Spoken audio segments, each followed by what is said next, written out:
El Comentario Podcast presenta un espacio realizado y dirigido por Agustín Sancho Cubero. La Guerra de las Guerras no comenzó con el retumbar de los cañones ni con el rugido de los cazas atravesando la estratosfera en una tarde soleada. Comenzó en un silencio absoluto, helado y sutil que pasó desapercibido para la inmensa mayoría de los habitantes del planeta. Fue una interrupción imperceptible en los cables submarinos de fibra óptica que yacían a miles de metros de profundidad bajo la superficie gris del Océano Atlántico, una desconexión sutil que duró apenas 3 milisegundos, pero que bastó para desarticular los algoritmos que regulaban el comercio intercontinental, las comunicaciones militares y la distribución de energía de medio hemisferio. Aquella mañana de otoño, los relojes atómicos de 12 naciones perdieron la sincronización de manera simultánea, como si el tiempo mismo hubiera sufrido una fractura invisible. Los grandes satélites de reconocimiento que orbitaban en la penumbra del espacio exterior dejaron de emitir sus destellos codificados hacia las estaciones terrenas, ahogados por denso polvo electromagnético proyectado desde plataformas orbitales no identificadas. En las capitales del mundo, las pantallas panorámicas de los centros de mando mostraron mapas repentinamente vacíos, líneas de datos que se disolvían en una marea de ruido estático. Las finanzas globales se evaporaron en cuestión de instantes, sumiendo a los mercados en una parálisis irreparable mientras los bancos centrales intentaban descifrar si aquella catástrofe era una falla técnica sin precedentes o la primera salva de una conflagración definitiva. Nadie declaró la guerra formalmente. No hubo ultimátums transmitidos por televisión ni discursos patrióticos pronunciados desde balcones solemnes. Solo hubo un vacío digital ominoso que dejó a millones de personas a la deriva en la penumbra de sus hogares, observando cómo las luces artificiales de las metrópolis languidecían una a una hasta transformarse en frías sombras de hormigón y cristal. Mateo permanecía de pie ante la inmensa cristalera del Centro de Observación Geofísica situado en lo profundo de las montañas heladas de Suiza, mirando hacia el valle helado que se extendía bajo la bruma del amanecer. Como analista senior de redes defensivas, había dedicado más de 3 décadas a estudiar las pautas hipotéticas de un conflicto de tercera generación, diseñando modelos matemáticos sobre cómo la humanidad terminaría por enfrentarse a su propia destrucción. Sin embargo, nada de lo que había simulado en las potentes supercomputadoras se parecía a la realidad que ahora contemplaba, a través del cristal. A su alrededor, decenas de técnicos trabajaban en un frenético mutismo, intentando restaurar los canales de fibra óptica que conectaban las instalaciones subterráneas con el exterior. Los sistemas analógicos de emergencia, olvidados durante décadas en los rincones más oscuros del complejo, comenzaron a chasquear con un pulso rítmico e incesante, emitiendo señales Morse que intentaban atravesar la niebla electromagnética. La guerra moderna no buscaba conquistar territorios mediante ejércitos masivos marchando sobre el barro, sino desarticular la red neurológica de la sociedad moderna. Sin señales de navegación satelital, los trenes de alta velocidad se detuvieron automáticamente en mitad de las campiñas desiertas. Las aeronaves comerciales recibieron órdenes automatizadas de aterrizar en cualquier pista disponible y las redes de distribución de agua potable colapsaron al perder los comandos automatizados que regulaban las presiones hidrostáticas. En menos de 24 horas, las estructuras invisibles que sostenían la civilización humana se disolvieron por completo, dejando al descubierto la extrema fragilidad de una especie que había confiado toda su existencia a la ilusión de la conectividad perpetua. El segundo acto del conflicto se desplegó en el dominio de la biología y la atmósfera, lejos de la mirada directa de los supervivientes que vagaban confusos por las calles oscuras de las ciudades. Nubes densas de microrobots autónomos, fabricados a escala nanométrica y guiados por inteligencia artificial descentralizada, fueron liberadas en los estratos superiores de la troposfera por enjambres de drones invisibles al radar. Estas partículas metálicas, más ligeras que el polvo invernal, alteraron la composición de las corrientes de aire, generando tormentas magnéticas locales y bloqueando de manera selectiva la radiación solar sobre vastas regiones agrícolas del planeta. Los cultivos de cereales en las grandes llanuras euroasiáticas y americanas comenzaron a marchitarse en cuestión de días, abrasados por un frío anómalo o asfixiados por nieblas químicas capaces de neutralizar los nutrientes del suelo. Mateo observaba en los viejos monitores catódicos de tubo cómo los mapas climáticos mutaban hacia tonos púrpuras y oscuros, presagiando una hambruna global orquestada con precisión quirúrgica. Las potencias enemigas no necesitaban disparar un solo misil balístico para doblegar la voluntad de sus adversarios, pues bastaba con privarlos de alimentos, agua limpia y capacidades logísticas para que las poblaciones urbanas colapsaran sobre sí mismas en una espiral insostenible de pánico y desesperación.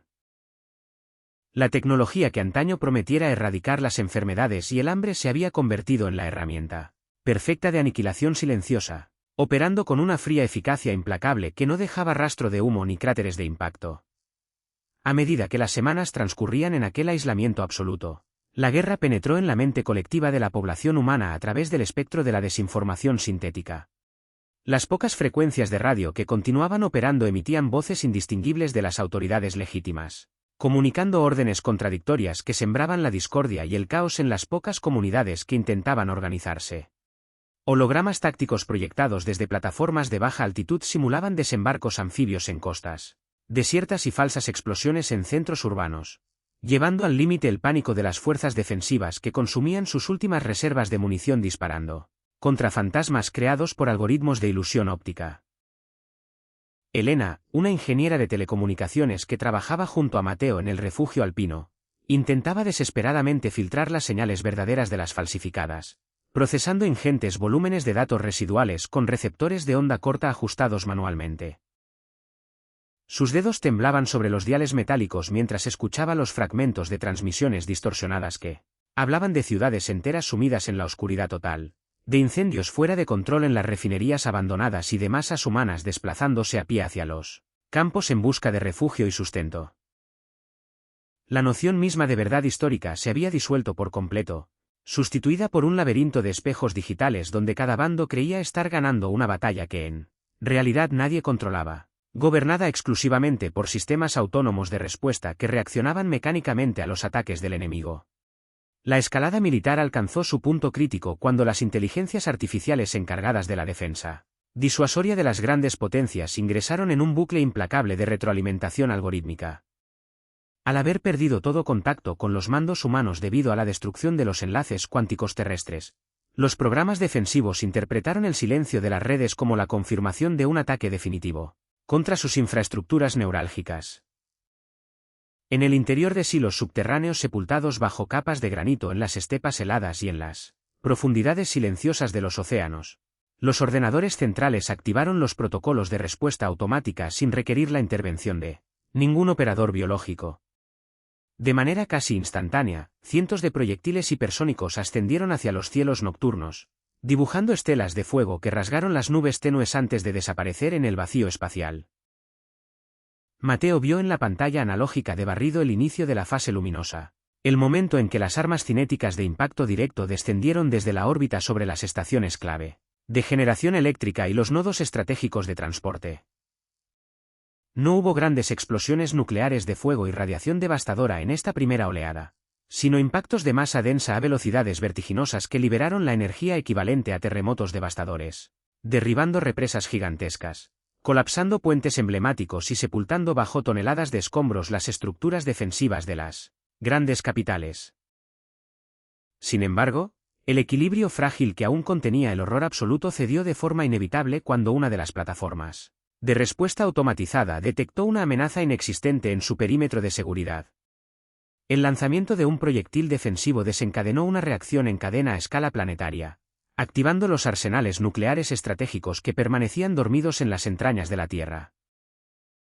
Las explosiones se produjeron en el espacio exterior y en las capas altas de la atmósfera, diseñadas no para calcinar el suelo directamente, sino para generar pulsos magnéticos de una magnitud sin antecedentes en la historia humana.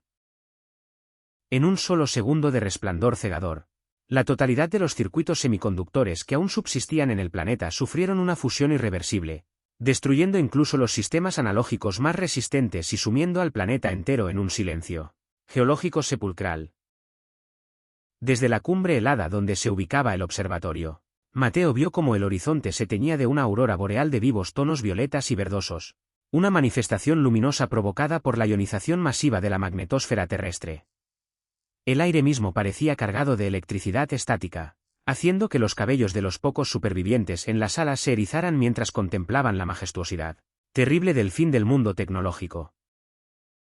La noche posterior al pulso magnético trajo consigo una calma gélida e insoportable que envolvió las ruinas de la civilización.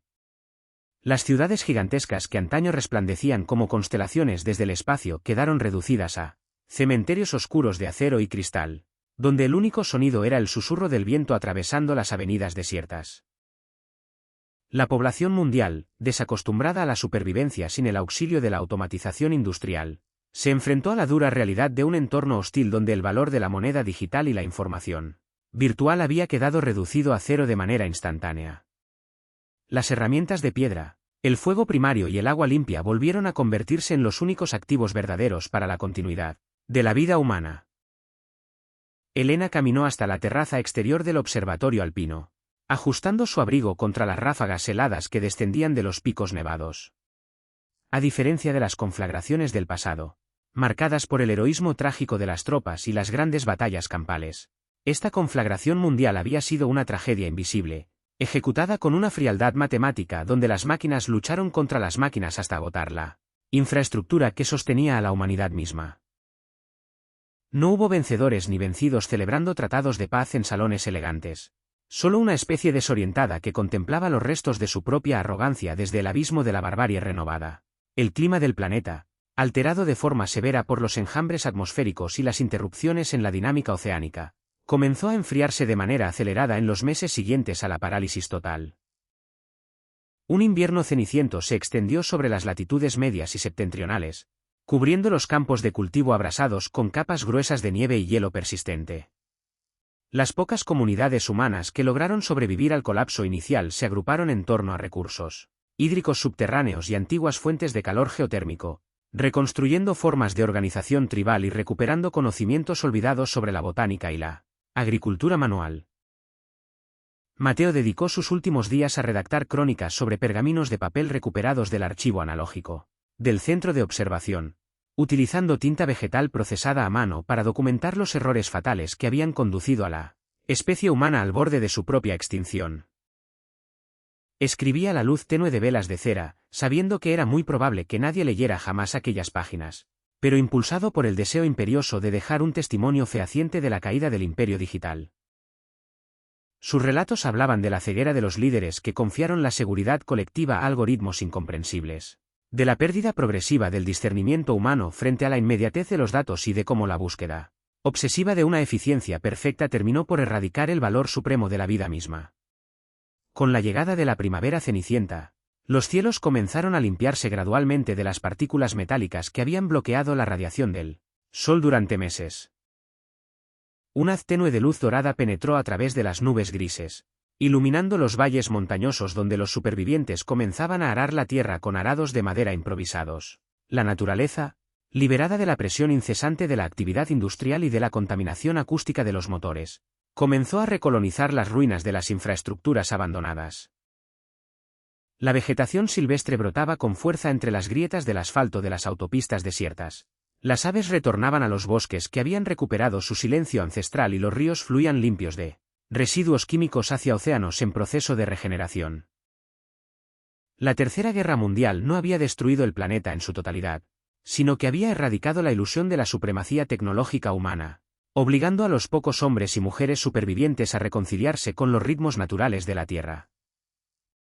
La lección final del conflicto no residía en la devastación de los arsenales ni en la sofisticación de las armas utilizadas, sino en el descubrimiento doloroso de que la verdadera fortaleza de una civilización radica en su capacidad para empatizar, cooperar y proteger la fragilidad de la vida sobre la velocidad implacable de la máquina.